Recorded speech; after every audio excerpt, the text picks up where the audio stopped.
هذه المسيرة في إطار الدعوة التي دعت لها الهيئة المغربية لنصرة قضايا الأمة، في إطار تنديد بالمجازر البشعة التي يرتكبها النظام السوري في حق الشعب السوري الأبي الذي قدم الكثير في ثورته التي دامت زها 10 شهور. فتأتي هذه الاستجابة الواسعة التي عبر عنها عموم المواطنين وعموم المواطنات لنداء الهيئة المغربية لنصرة قضايا الأمة كتعبير من الشعب المغربي على وقوفه تجاه الشعوب المستضعفة وتنديده بانتهاكات الجسيمة التي يرتكبها النظام الهمجي، النظام التقتيل ومجموعة من انتهاكات التي راح ضحيتها مجموعة من المواطنين السوريين.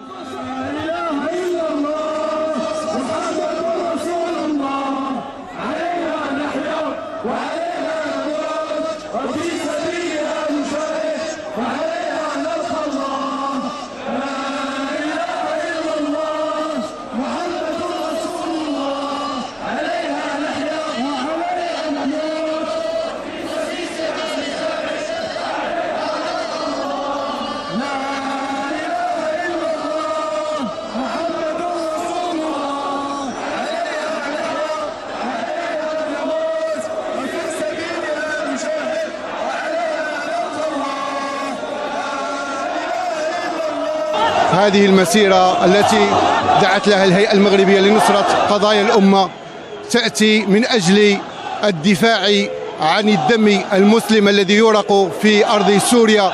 هذه المسيرة التي خرج واستجاب لها سكان مدينة الدار البيضاء لكي تعبر مدينة الدار البيضاء عن تضامنها مع الشعب السوري، ولكي تعبر مدينة الدار البيضاء على تضامنها مع مدن سوريا التي تقصف من طرف النظام المستبد.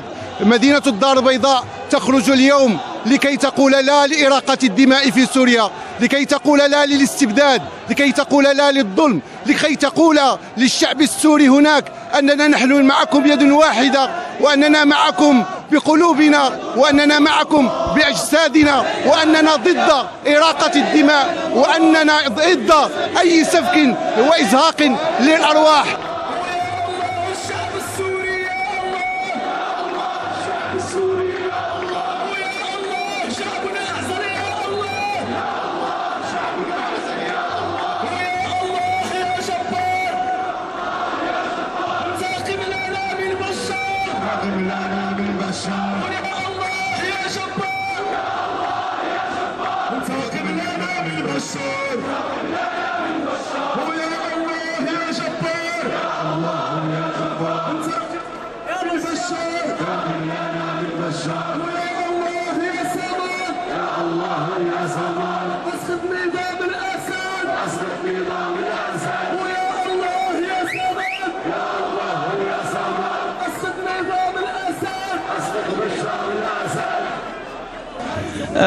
اليوم في هذا اليوم يخرج الشعب المغربي في هذه المسيرة من هذه المدينة المجاهدة يساند إخواننا وأخواتنا في سوريا أرض الشام، الأرض المباركة.